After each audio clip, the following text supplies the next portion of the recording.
first chapter on the 4 failures that undermine deep discipleship almost caused this book not to be written. Now, I have been thinking about this for decades, but to get it to a list of 4 or 5 factors as the failures, as I call them, in this chapter was very challenging. The list could easily have been 5 or 10 or more. I can't tell you how many rewrites I did, how many pages I wrote, how many months and months passed. All I can say is that I had moments of such despair in my ability to put this into one chapter and to be clear that I almost quit the entire book project over it. But so much was riding on getting the roots of the problem right.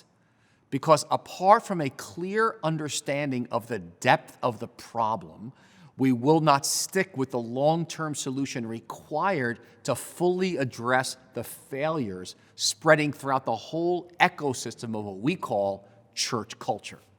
But by God's grace, the fog slowly cleared, and the 4 underneath the iceberg failures surfaced, and I could see them clearly. So I've identified 4 fundamental failures in this chapter. First, we tolerate emotional immaturity. Second, we emphasize doing for God over being with God. Thirdly, we ignore the treasures of church history. And fourthly, we define success wrongly. Each of these 4 failures could easily have been its own book. The challenge was being concise and tight. So you'll notice a lot of endnotes on this chapter in the back for you to reference. But let's take them briefly one at a time. The first failure is we tolerate emotional immaturity. In other words, we've had such a disconnection between emotional maturity and spiritual maturity for so long that we just accept it as a given. So a person can be gifted and know Scripture well and pray a lot, serve as a board member or pastor or leader, and at the same time be defensive, critical, unsafe, unapproachable, unkind, etc. And we still consider them mature spiritually because they've got gifts and ministry and all this great knowledge. But there are 2 biblical truths that we ignore that cause us to tolerate such emotional immaturity. The first is we've missed a clear teaching of Jesus that the degree to which we love others is the degree to which we love God. For Jesus, they were inseparable. Now, the religious leaders of his day, they easily separated them. They wanted just one commandment, to love God. But Jesus said, no, he gave them 2, love God and people. Paul made the same point in 1 Corinthians 13, that if you don't have love, you've got nothing. Thus, the thesis, emotional maturity and spiritual maturity are inseparable.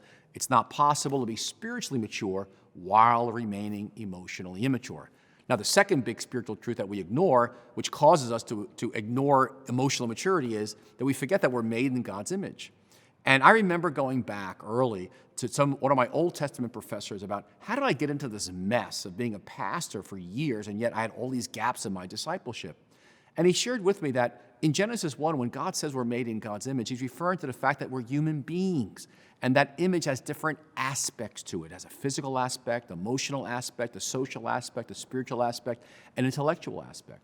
But any serious discipleship has to address all these areas, not just 1 or 2. That's what makes emotions and feelings so important. It's what makes us human beings. And that leads us then to our second failure that keeps our churches shallow. It's not just the fact that we ignore the emotional component, it's that we emphasize doing for God over being with God. Now, this goes to the roots of Western culture, where we find our identity and value in what we do, which is something that has so profoundly influenced our churches. Both doing for God and being with God are important. The issue is balance. Work for God that's not nourished by a deep interior life with God will eventually deteriorate. We'll end up getting our sense of value, not from God's love, but from our performance. And then we find ourselves tired and exhausted, trying to give something that's not inside of us. Now, the third failure is that we ignore the treasures of church history. As George Santayana, the philosopher, said, those who cannot learn from the past are doomed to repeat it. Now, I start this section with the story of Tara Westover from her memoir, Educated. And I retell a part of her shocking story because wrong facts about history damaged her life and severely limited it. And the story tells how she came out of it. Now, similar things happen when we are closed to learn from Christians over the last 2,000 years. So I give a broad history of the church globally.